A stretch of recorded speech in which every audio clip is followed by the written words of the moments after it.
Please have a seat. It's an honor to stand here today with the Prime Minister of Japan, Prime Minister Kishida. When I became president, I said that the United States would rebuild the muscle of our democratic alliances, and we stand shoulder to shoulder with our allies again, because our alliances are America's greatest asset. The relationship with Japan is powerful proof of that investing in our alliance and raising our collective ambitions, we yield remarkable results. Over the last 3 years, the partnership between Japan and the United States has been transformed into a truly global partnership. And that's thanks in no small part to the courageous leadership of Prime Minister Kishida, and I mean that sincerely. Together, our countries are taking significant steps to strengthen defense security cooperation. We're modernizing command and control structures, and we're increasing the interoperability and planning of our militaries so they can work together in a seamless and effective way. This is the most significant upgrade in our alliance since it was first established. I'm also pleased to announce that for the first time, Japan and the United States and Australia will create a network system of air, missile, and defense architecture. We're also looking forward to standing up a trilateral military exercise with Japan and the United Kingdom. And our AUKUS defense partnership with Australia and the United Kingdom is exploring how Japan can join our work in the second pillar, which focuses on advanced capabilities, including AI, autonomous systems. All told, that represents a new benchmark for our military cooperation across a range of capabilities. On the economic front, our ties have never been more robust. Japan is the top foreign investor in the United States. Say that again. Japan is the top foreign investor in the United States. And we, the United States, are the top foreign investor in Japan. Nearly 1 million Americans work in Japanese companies here in the United States. And to name just one example, a few months ago, Toyota announced an $8 billion investment in a massive battery production facility in North Carolina, which will employ thousands of people. Prime Minister is going to travel to North Carolina tomorrow to visit that project. Don't stay. Don't stay. We need you back in Japan. They'll probably try to keep you. He also affirmed the science and education ties between Japan and the United States. Those ties stretch up to the moon, where 2 Japanese astronauts will join future American missions, and one will become the first non-American ever to land on the moon. And they reach into the high schools and universities as well, where the Ambassador Minetta's program exists, named for our dear friend Norm Mineta. We're going to invest in new student exchanges, help train the next generation of Japanese and American leaders. We'll also discuss developments in the Middle East, including our shared support for a ceasefire and a hostage deal, and urgent efforts to deal with the humanitarian crisis that exists in Gaza. We also want to address the Iranian threat they're threatening to launch a significant attack on Israel. As I told Prime Minister Netanyahu, our commitment to Israel's security against these threats from Iran and its proxies is ironclad. Let me say it again, ironclad. We're going to do all we can to protect Israel's security. And finally, I want to commend the Prime Minister himself. He's a statesman. The fact is that you condemned Putin's brutal invasion of Ukraine when it happened. You pledged more than $12 billion in aid, prioritizing nuclear nonproliferation at the United Nations Security Council, standing strong with the United States as we stand up for freedom of navigation, including in the South China Sea, and as we maintain peace and stability across the Taiwan Straits, and taking the brave step of mending ties with the Republic of Korea, so we can all stand shoulder to shoulder together. Tomorrow, we will both be joined by another good friend, President Marcos of the Philippines, for a trilateral summit, the first of its kind. And through it all, our commitment to the defense of Japan under Article 5, including the Senkaku Islands, is unwavering. Mr. Prime Minister, through our partnership, we have strengthened the alliance. We have expanded our work together. We've raised our shared ambitions. And now the U.S.-Japan alliance is a beacon to the entire world. There's no limit what our countries can and our people can do together. So So thank you for your partnership, your leadership, and your friendship.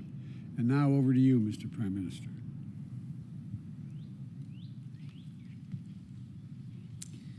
はい、ジョー、ありがとうございます。ジョーと、ジル夫人のご招待、改めて、感謝を申し上げます。Thank you, Joe.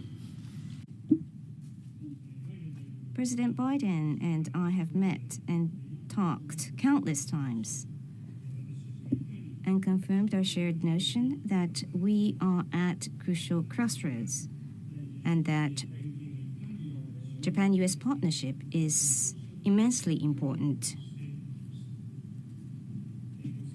The international community stands at a historical turning point. In order for Japan, the US, the Indo-Pacific region, and for that matter, the whole world to enjoy peace, stability, and prosperity lasting into the future, we must resolutely defend and further solidify a free and open international order based on the rule of law. And again today, I told the President that now is the time to demonstrate the true values that Japan and the United States can offer as global partners, that we must together fulfill our responsibilities to create a world where human dignity is upheld, and that Japan will always stand firm with the United States. I explained that based on our national security strategy, Japan is determined to strengthen our defense force through possession of counter-strike capabilities, increase our defense budget, and other initiatives, and was reassured by President Biden of his strong support for such efforts. In such context, we confirmed again the urgency to further bolster the deterrence and response capabilities of our alliance and concurred on reinforcing our security and defense cooperation to increase interoperability between the U.S. forces and our self-defense forces, including the improvement of our respective command and control frameworks. We will be discussing the specifics as we plan for the next Japan-US 2+2. The President and I went on to discuss various specific challenges faced by the international community. First, we confirmed that unilateral attempts to change status quo by force or coercion is absolutely unacceptable wherever it may be, and that we will continue to respond resolutely against such action through cooperation with allies and like-minded nations. From such perspective, we agreed that our two countries will continue to respond to challenges concerning China through close coordination. At the same time, we confirmed the importance of continuing our dialogue with China and cooperating with China on common challenges. We also underscored the importance of peace and stability in the Taiwan Straits and confirmed our position to encourage peaceful resolution of the cross-straits issue. The situation in North Korea, including nuclear and missiles development, was brought up as well. We welcomed the progress seen in many areas of cooperation based on the outcome of the Japan-US ROK Summit last August and concurred to coordinate even more closely as we face serious concerns under the current state of affairs. President Biden once again demonstrated his strong support towards the immediate resolution of the abduction issue. We reaffirmed the importance of realizing a free and open Indo-Pacific based on the rule of law and concurred to maintain close collaboration through various opportunities, including the Japan-US-Philippines Summit, which is planned for tomorrow. Regarding Russia's aggression of Ukraine, based on a recognition that Ukraine today may be East Asia tomorrow, taking the issue as our own problem for Japan, I expressed our resolution to continue with stringent sanctions against Russia and strong support for Ukraine, and we concurred to maintain close partnership with like-minded countries. On the situation in the Middle East, I expressed my respect for the efforts of President Biden towards the release of the hostages, improvement of the humanitarian situation, and for calming down the situation. I then explained how Japan is continuing diplomatic efforts to improve the humanitarian situation and to realize a sustainable ceasefire, and agreed to continue close cooperation towards the improvement of the situation, the realization of a two-state solution, and the stabilization of the region. Regarding the economy, we firstly concurred that for both of us to lead the global economic growth together, the promotion of investment in both directions is important. I explained how Japanese businesses are making a significant contribution to the U.S. economy by their investment and the creation of jobs, to which President Biden agreed. In order to maintain and strengthen the competitive edge in the area of advanced technologies and to respond appropriately to issues such as economic coercion, non-market policies and practices, and excess capacities, and to overcome the vulnerability of the supply chains and to lead a sustainable and inclusive economic growth, we affirmed that the collaboration of Japan and the United States is indispensable. In addition, we concurred to advance our cooperation in the areas such as decarbonization, AI, and startups. There was a huge achievement also in the area of space. In the first half of the 1960s, when I was in the United States, it was the dawn of space development in the United States. I am one of all those who was so excited in the U.S. by the spectacular challenge in space. The implementing arrangement has been signed on this occasion, and the provision of the lunar rover by Japan and the allocation of 2 astronaut flight opportunities to the lunar service to Japan were confirmed. Under the Artemis program, I welcome the lunar landing by a Japanese astronaut as the first non-US astronaut. We also discussed the efforts towards a world without nuclear weapons. We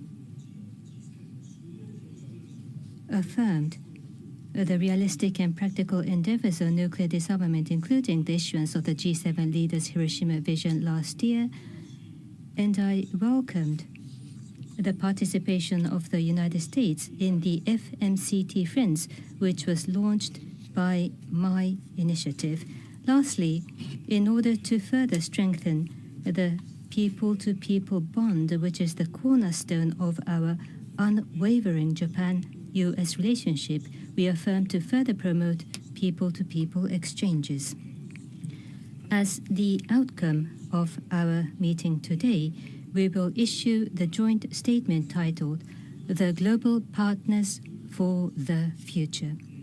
This is the expression of the determination of Japan and the United States to maintain and strengthen a free and open international order based on the rule of law that underpins the peace, stability, and prosperity of the international community and states the guiding principles. With our partnership, we will defend the future of Japan and the United States, the Indo-Pacific, and the world, and make that future all the more prosperous. Thank you. Now we'll take a few questions. Jordan Fabian of Bloomberg. Thank you, Mr. President. Last month, you predicted the Federal Reserve would cut interest rates thanks to falling inflation. But today, data showed that inflation rose more than expected for the third straight month. So how concerned are you about the fight against inflation stalling? And do you stand by your prediction for a rate cut? Well, I do stand by my prediction that before the year is out to be a rate cut. This may delay it a month or so. I'm not sure of that. We don't know what the Fed is going to do for certain. But look, we have dramatically reduced inflation from 9% down to close to 3%. We're in a situation where we're better situated than we were when we took office, where inflation was skyrocketing. And we have a plan to deal with it, whereas my opposition talks about two things. They just want to cut taxes for the wealthy and raise taxes on other people. And so I think they have no plan. Our plan is one I think is still sustainable. Mr. Prime Minister, you've said that the Nippon Steel acquisition of U.S. Steel is a private matter, but I'm wondering, did you discuss the matter today with President Biden, and do you believe that politics are influencing President Biden's decision to oppose the deal? And I wouldn't mind, Mr. President, if you answer that one too. はい。 On the issue that you have raised, we understand that discussions are underway between the parties. We hope these discussions will unfold in directions that would be positive for both sides. Japan believes that appropriate procedures based on law is being implemented by the U.S. government. Japan is the largest investor to the United States. Japanese businesses employ close to 1 million workers in the United States, and investment from Japan to the U.S. can only increase upwards in the months and years to come. And we wish to cement this win-win relationship. Thank you. I stand by my commitment to American workers. I'm a man of my word. I'm going to keep it. And with regard to that, I stand by our commitment to our alliance. This is exactly what we're doing, a strong alliance as well.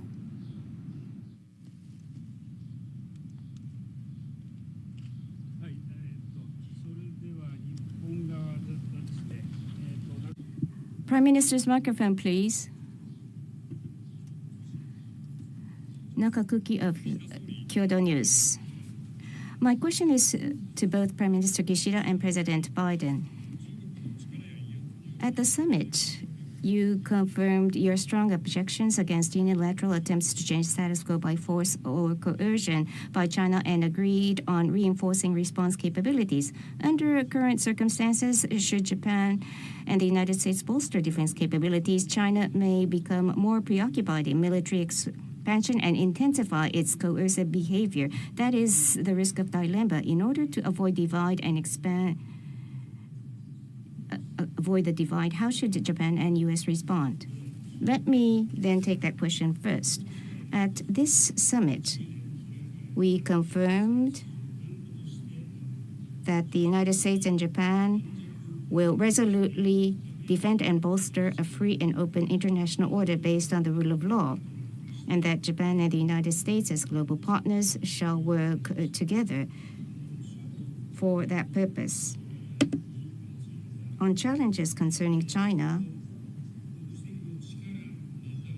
including the point you raised on objecting to unilateral attempts to change status quo by force or coercion, we concurred that Japan and the United States as global partners shall work in close coordination. And also, as I said previously, we will continue our dialogue with China, and we will cooperate with China in tackling common challenges. And the President and I confirmed the importance of such dialogue as well. Based on the solid trust with our ally, the United States. We will continue to call on China to fulfill its responsibilities as a major power. Japan's policy, which I have consistently embraced, is to comprehensively promote the mutual strategic relationship we have with China and establish a constructive and stable Japan-China relationship through efforts by both sides. That has been my consistent position that I have upheld. We will continue to seek close communication with China at all levels. That's it for me. First of all, we keep improving our lines of communications with one another. That's the United States and China. I've recently spoken at length with President Xi, and we've agreed that we would, number one, have personal contact with one another whenever we wanted to discuss anything, so there'd be nothing slips between, as they say, between the cup and the lip, so we know exactly what the other team is thinking, number one. And so we had a long discussion almost 2 weeks ago now. And the best way to reduce the chances of miscalculation and misunderstanding. That's number one. Number two, in our alliance we have with Japan is a purely defensive in nature. It's a defensive alliance. And the things we discussed today improve our cooperation and are purely about defense and readiness. It's not aimed at any one nation or a threat to the region, and it doesn't have anything to do with conflict. And so this is about restoring stability in the region, and I think we have a chance of doing that. Okay. Next question. Who do I call on next? Hang on a second. I got my list here. Hang on. I apologize. Aurelia of AFP. Thank you. My first question would go to both of you, Mr. President and Mr. Prime Minister. Is there a path for Japan to become a full member of AUKUS? And I would have a second question for you, Mr. President. You're now saying that Benjamin Netanyahu is making a mistake in Gaza. What are you willing to do to make him change his strategy? And would you consider conditioning military aid to Israel? Thank you.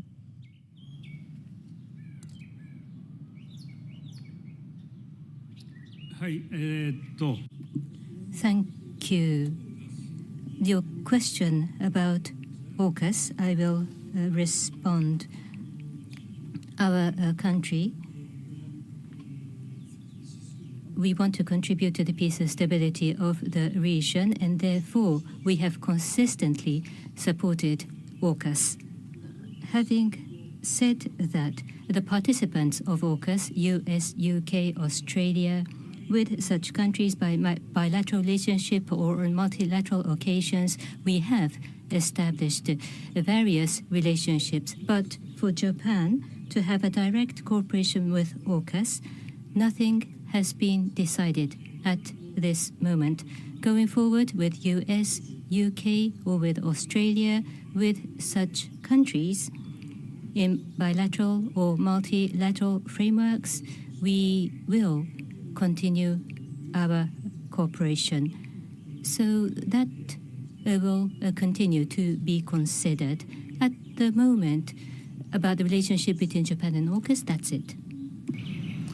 With regard to my discussions with Bibi Netanyahu, Prime Minister Netanyahu, as well as our relationship with Israel, I have been very blunt and straightforward with the Prime Minister as well as his work cabinet as well as the cabinet. And the fact of the matter is that Bibi and I had a long discussion. He agreed to do several things that related to, number one, getting more aid, both food and medicine, into Gaza, and reducing significantly the civilian casualties in any action taken in the region. And thus far, and it's tied to the hostages. There are a number of hostages that are being held by the Hamas, And just yesterday, we were meeting with the Vice President, our National Security Advisor before that, and they're American hostages as well. And they know how committed we are, the whole team, to getting their loved ones home. We're not going to stop until we do. The new proposal on the table, Bill Burns led the effort for us. We're grateful for his work. There's a now up to Hamas. They need to move on the proposal that's been made. And as I said, we'll get these hostages home where they belong, but also bring back a 6-week ceasefire that we need now.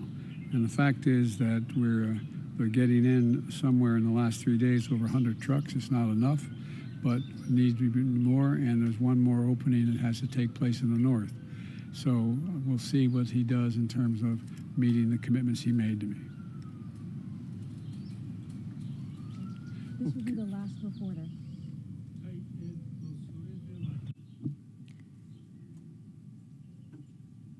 Mr. Shimizu, please.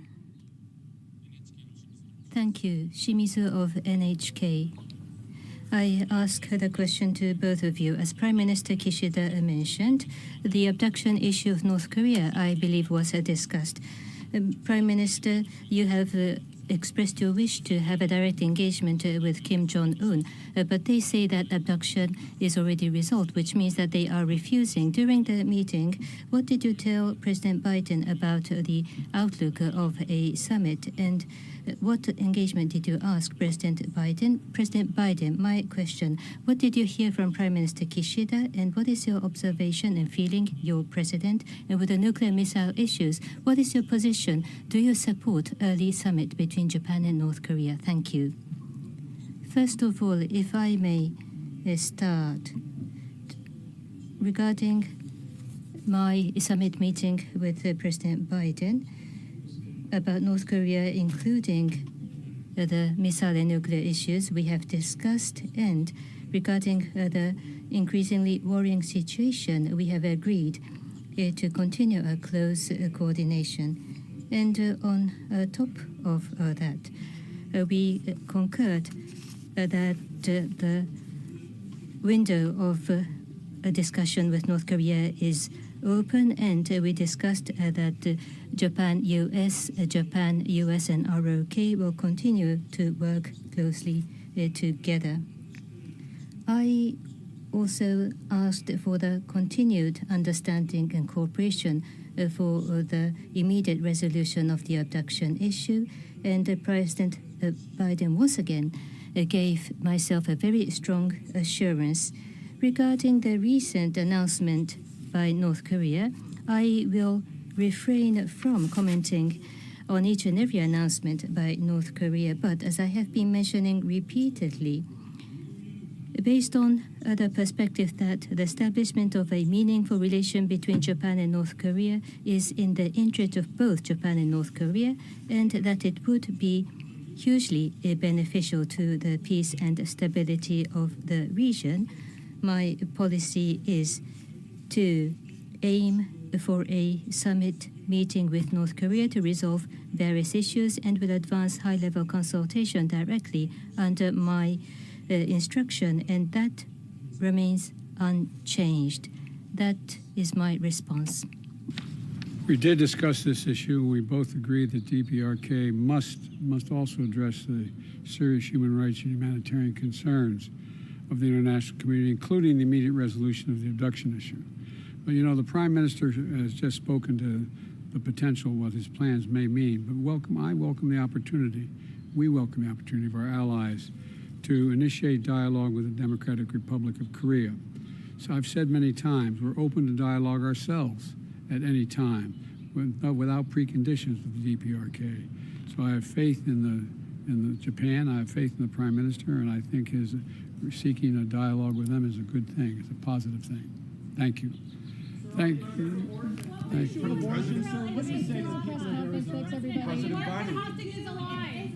Why didn't everybody holler at once? I'll ask you briefly, on the issue of abortion, sir, respectfully, what do you say to the people of Arizona right now who are witnessing a law go in place that dates back to the Civil War here? Elect me. I'm in the 20th century, 21st century, not back then. They weren't even a state. I find. Thank you. Thank you all very much. Thank you. Thanks, everybody. This concludes the press conference. So how does the war in Ukraine comes on by the House leader allowing a vote. There's overwhelming support for Ukraine among the majority of Democrats and Republicans. There should be a vote now.